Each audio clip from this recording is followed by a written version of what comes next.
তো hey guys, welcome back to my channel. তোমরা কেমন আছো? আশা করছি সকলে ভালো আছো। আমি কিন্তু ভালো আছি।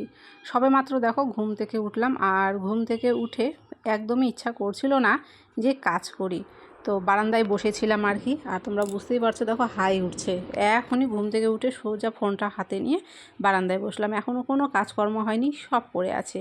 আর এখানে দেখো নাকের গোড়ায় একটা পিম্পল বেরিয়েছে, তো খুব ব্যথা করছিল। আর গালের সাইডেও একটা কী যেন গোটার মতো হয়েছে, তো সেটাও খুব ব্যথা করছিল। সেটাই আর কি এখানে ফোনে দেখছিলাম। তো যাই হোক, তোমাদেরকে জানিয়ে দিই কিন্তু গুড মর্নিং।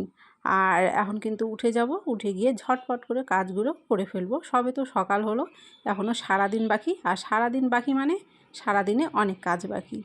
তো ঘরটা পরিষ্কার করে নিয়ে এখানে কিন্তু উঠোনে চলে আসলাম, উঠোনটা ঝাড় দিয়ে নিতে।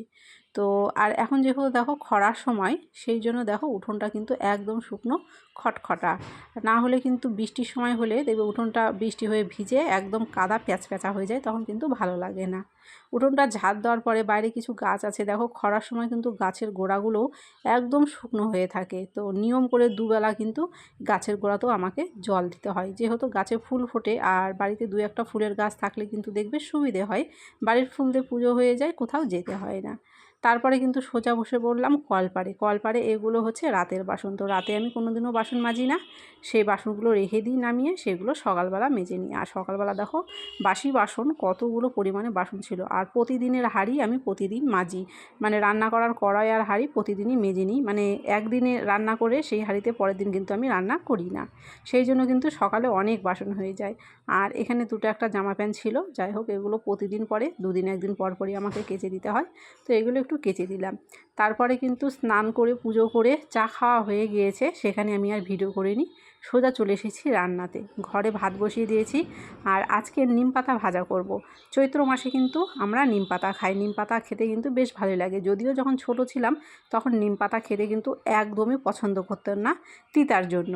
তো যাই হোক, বয়স বাড়ার সাথে সাথে কিন্তু দেখবে মুখের স্বাদ থেকে সব কিছুই বদলে যায়। তো এখন কিন্তু নিম পাতা খেতে বেশ ভালো লাগে। তো নিম পাতা আর বেগুন ভাজা করব। আর এখানে দেখো লাউ বসেছিলাম। তো রান্না খাওয়া হয়ে যাওয়ার পরে তারপরে চলে এলাম কিন্তু আমি বিকেলবেলা। আর তোমাদেরকে বলে দিই, রান্নার খাওয়ার ভিডিওটা আমি কিন্তু করেছিলাম, তো জানি না ভুলবশত হয়তো সেটা ডিলিট হয়ে গেছে, তো সেই জন্য সেটা আমি আর তোমাদের সাথে শেয়ার করতে পারলাম না।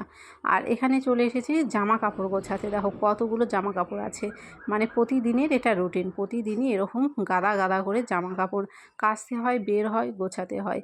তো এগুলো হচ্ছে আমার প্রতিদিনের কাজ, প্রতিদিন এইভাবেই কিন্তু সংসারের কাজগুলো আমাকে করে নিতে হয়। আর মেয়ে দেখো বাইরের দরজার বাইরে দিয়ে উঁকি মারছে, যেহেতু ঘরে ক্যামেরা চলছে সেই জন্য আর কি ঘরে আসছে না, ও বাইরে দিয়ে দেখছে যে ক্যামেরাটা বন্ধ হলে ঘরে আসবো। তো যাই হোক, ভিডিওটাকে আর বেশি বড় করব না, আজকে কিন্তু ভিডিওটাকে এখানেই শেষ করব। জামা কাপড় গোছানো অবধি খুবই ছোট করে করলাম। কেমন লাগলো অবশ্যই কমেন্টে জানিও, ভালো লাগলে অবশ্যই লাইক করে দিও। চ্যানেলে নতুন হয়ে থাকলে, যদি চ্যানেলটি সাবস্ক্রাইব না করা থাকে, অবশ্যই চ্যানেলটিকে সাবস্ক্রাইব করে দিও। আর ভিডিওটা কেমন হয়েছে অবশ্যই জানিও। দেখা হচ্ছে আবারও কিন্তু নতুন ভিডিওর সাথে। বাই।